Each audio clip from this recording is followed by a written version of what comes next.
Well, welcome Broad Street and anybody else who happens across this video. As we talked about last time when we were discussing the Lord's Supper and the virtual partaking of that, we mentioned that there would be other discussions that would come about with COVID-19 and topics that Dr. Jeff and I could talk about. And one of those is actually came across very quickly as Governor Kemp decided to begin to reopen the state. With different businesses coming open. And the topic that really is at hand now, Dr. Jeff, is how should Christians react to each other in regards to this and also to the world as decisions are being made because, well, there are some who would believe that we're opening too soon, and there's others who believe it's not soon enough. Because they need to get back to work to either handle the business that is there or to patronize local businesses who have had to shut their doors because the social distancing and the shelter at home. So really, Dr. Jeff, to kick us off, how should we just, in general as Christians, begin to interact with each other, though we're on different sides of the fence? We should be open, or we really need to be cautious and not open just yet? Well, I think that the first thing we need to do is to answer the question, who's right in this discussion? Because, we've seen on Facebook, which has kind of brought this about, some people claiming that they're right on one side and other people who are claiming they're right on the other side. And I think that the answer to that question is that to some extent both sides are correct. Right. And which means nobody's right. No. And that's part of it too. Yeah. The idea that any of us have the answer on this situation is really not a position that we would hold. We should hold. Certainly just because we have a Facebook account doesn't make us an expert in any of these things. If I have access to the internet, I have access to all the different viewpoints that are there. But the fact is, because of how my paradigm has been built, and the echo chamber I may be living in, I'm not getting all of the knowledge and all of the expertise that's there. I'm focusing on one particular group of people, so I'm not getting a full coverage of what's going on. Right. And I don't think even those people who are in the top echelons of authority have all the information. Right. And part of the problem is that, we're trying to figure this out. One of the things that I told you, when you first came to the church was that there were going to be times when I, as the senior pastor, knew information that you didn't know, and that sometimes I was going to make decisions and I couldn't always tell you why I was making the decisions that I was making. But to some extent, you were going to have to trust me that I had more information than you. Right. And so I think we do need to trust, those in leadership to some extent. Always we can question. That's part of the wondrous thing about living in the United States is we can question. But there has to be some trust, to those that are in authority. But really the question, then becomes, as we as Christians look around and we see all this information, how should we deal with this, and especially as it comes to social media and as it comes to dealing with people who have differing views than us. There was something that we were working through Colossians just before COVID-19 hit, not just the world, but even our community. And this takes me back to Colossians 3:12 and 13.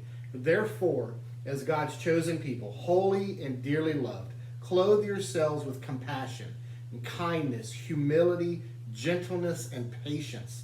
And bear with each other and forgive one another if any of you has grievance against someone. Forgive as the Lord forgave you.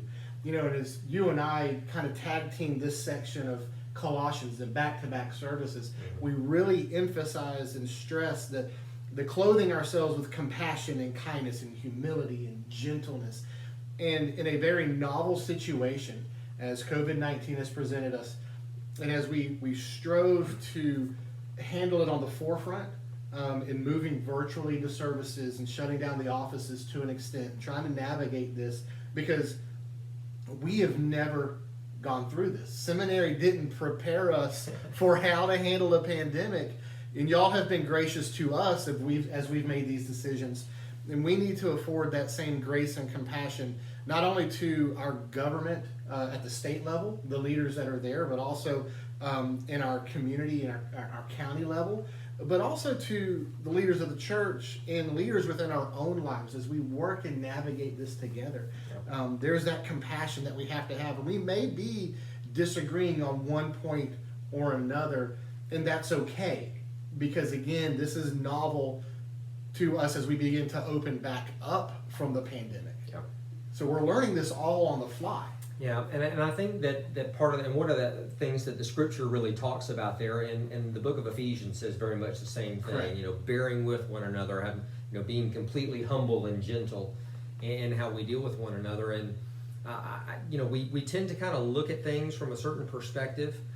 For example, if you've are in the economy working in some way, maybe you're an entrepreneur, you've got a business, then you're going to look at that side of things and you're going to say, hey, we need to get back to business. You know, we need to work. You know, to some extent, you've got people on the other side who maybe are in the medical community, or who have relatives that are in that community, or you know, it could just be that you just have you know, more of a caring, you know, personality. You know, a lot of mothers, you know, obviously are wanting to protect their kids. They're going to want to protect their families, and so. And the dads are going to want to go back to work to provide for the family. Correct. And so you've got all these differing perspectives, and I think that one of the things we need to do is just be understanding of the other side. I mean, if you've got you know, people who are hurting because they can't feed their families during this time because, you know, they've lost their job or their job's been shut down and they're not getting paid, then if you're on the other side of things, you need to be understanding of that. On the other side of that, if you work in the medical field in some way, if you're a nurse or a doctor, or, you know, work in the hospital as an administrator or whatever it may be, or you have family members that do, you know, you need to look at things, you know, from the other side. You know, the other side needs to say, okay, you know, they're trying to care for people. They don't want the hospitals to be overloaded. Right. And so we need to look at it from that perspective too. And that's part of bearing with one another in love. It's a reminder of Hebrews 3:13, where it says, "But encourage one another daily, as it is called today, so that none of you may be hardened by sin's deceitfulness." We need to, from both sides of the fence, whether you think we need to be at home or whether you think we need to be back out and allowing herd immunity to take over to protect us, we need to be compassionate to each other and uplifting to each other and understanding. Right. We can't allow the pendulum to swing too heavy one way or the other. There's a happy medium in this dichotomy between going back to work and getting back into the church building or staying at home a little bit longer. And we have to navigate this, and the pendulum's going to swing one way a little too heavy, and it'll swing back. Yeah. But in that, both sides, depending on which end of the pendulum you're on, you need to be compassionate and grace giving and receiving during this time. Yeah, and really, I mean, as ministers, we're not really, you know, answering the question, you know, here, who's right or who's wrong. Right. I mean, that's really not our purpose, and really, that's not our concern. Our concern, my concern as a pastor, is, you know, how Christians are responding to each other and to others, because you know, certainly a bad witness in this particular case, Right. you know, can hurt and have long-term effects long past, you know, this particular situation. Which, you know, we're talking about scriptures. Proverbs 15:1, you know, talks about a soft answer turns away wrath, but a harsh word stirs up anger. Right. You know, that's certainly a good word for us as we're, you know, posting stuff on Facebook or Twitter or, you know, Instagram or whatever it may be, Yeah. you know, in dealing with all of this. There's been plenty of times that I've wanted to write a status or a post on Facebook about what's going on with COVID-19 and my personal feelings, and I type it out and I look over it and I edit and I look over and I edit some more, and then I just Control A and just delete it, because either way, it would offend somebody, and I don't want to do that, but is it beneficial to the population as a whole, to the church as a whole, for me to post just my personal feelings on this? Right. And I would also say in that it's not necessarily wrong to post your feelings in Right. that. Now, for your, in your particular case, in the position that you're in, Correct. you've got a little bit, There's be a some little bit more careful. Yeah, because I don't want to influence anybody in the wrong direction. Right. So we really have to be careful. That's some things that I've learned from Dr. Jeff. He's been in ministry a little longer than I have. Is a little more seasoned as well than I am in just life in general. That's code for old. Yes. But he's helped me navigate that some, and that's why it's just been deleted. It helps me with a catharsis to type it out. I mean, that is helpful to me personally. Right. But to disseminate that information publicly may not be the best thing. And so we have to individually make that call. Right. And I think the key, Hebrews 12 talks about strive for peace with everyone and for the holiness without which no one will see the Lord. And I think that striving for peace is the thing that really should govern what we do post and what we do put out there, for the simple fact that again, an opinion is perfectly fine, there's nothing wrong with that, but there's been a lot of kind of name calling and Right. you don't care about people, and no, you don't care about people, and back and forth. And I don't know that that's necessarily striving for peace in the situation. And with those individuals, if you look at their past, they do care about people. Absolutely. This I is think a very both sides care. It's a very emotionally charged time as we each try to Absolutely. feel how we navigate this. Absolutely. I mean, I have a 2-month-old. How do I handle getting back out in public and then coming back into the household? Yeah. And with you having a granddaughter who's not much older, Yeah. how do you do the same thing? Yeah. And so we have to do what's right for our family, but also what is right for the community. And, all throughout the New Testament, we're told about how we are to love others as Christ loved us and has loved the church. Yeah. There's a lot of sacrifice that goes into it. And so even if you're gung-ho about opening the community and getting back out there, we may need to taper that some.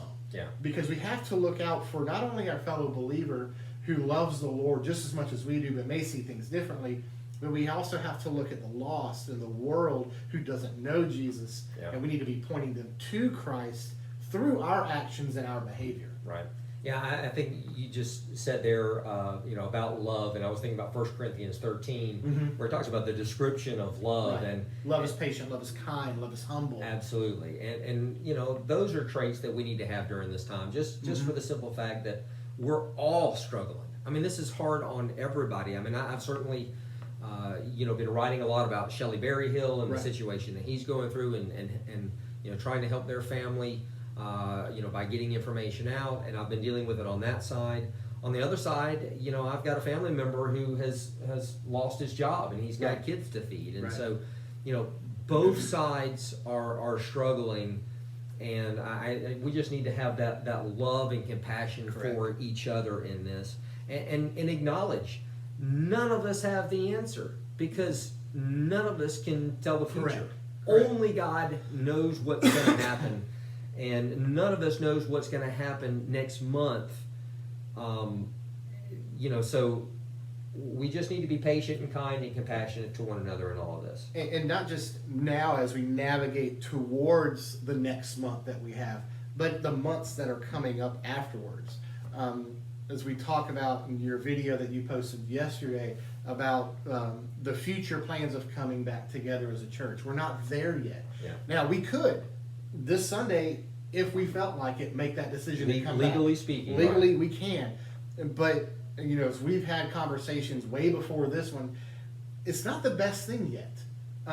As we look to what's happening in our community, and what is the best thing for the church as we still try to navigate this. Yeah. Because we personally, as a church, and then personally as individuals, we don't want to be the cause of a spike in Pulaski County. Right. Especially if it affects one of our church members. Yeah. And we've already navigated that for a month. Right. And that's been difficult. Yeah. So we want to be very careful how we do that. And, Dr. Jeff and I agree on quite a few different things. We align very well in that regard. And there may come a secondary or a tertiary issue where we may want to go our separate ways.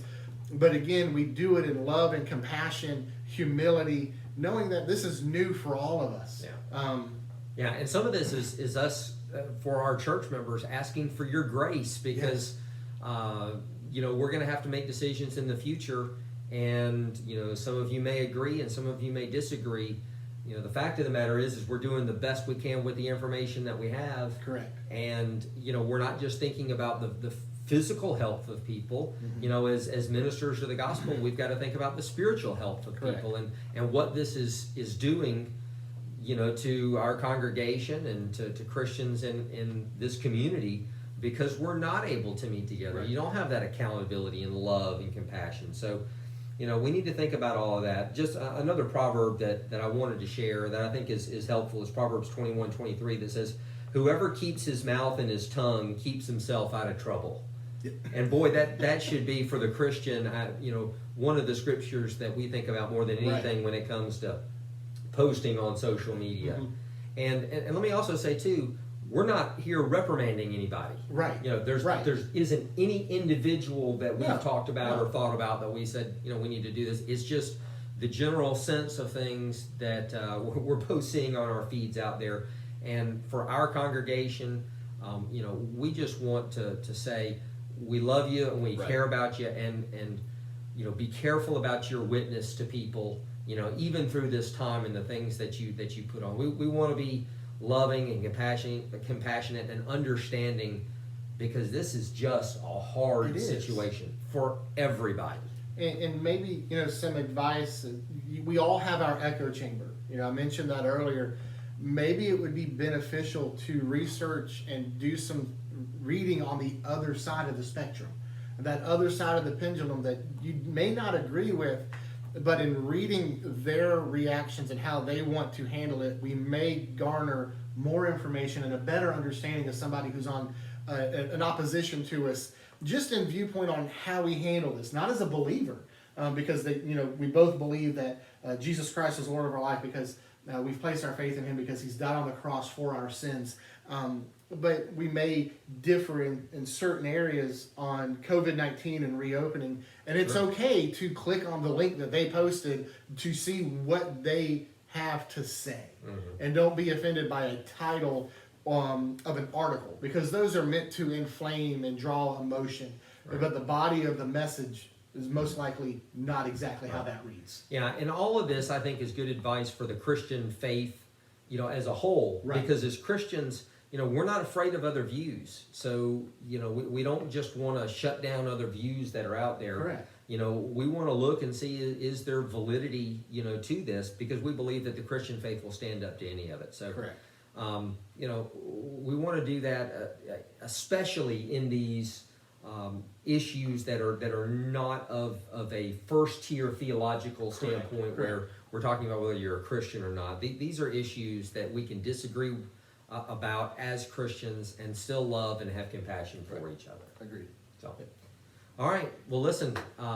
Thanks for listening, and I hope that this has helped a little bit. And we just want you to love the lost. We want you to love each other. That's what God's called us to. Remember, He hasn't called us to uniformity, but as Christians, He has called us to unity. Correct. And we need to be unified together in our love for the Lord Jesus Christ. And then that means we can disagree, and that's okay. So God bless you, and we'll see you y'all later.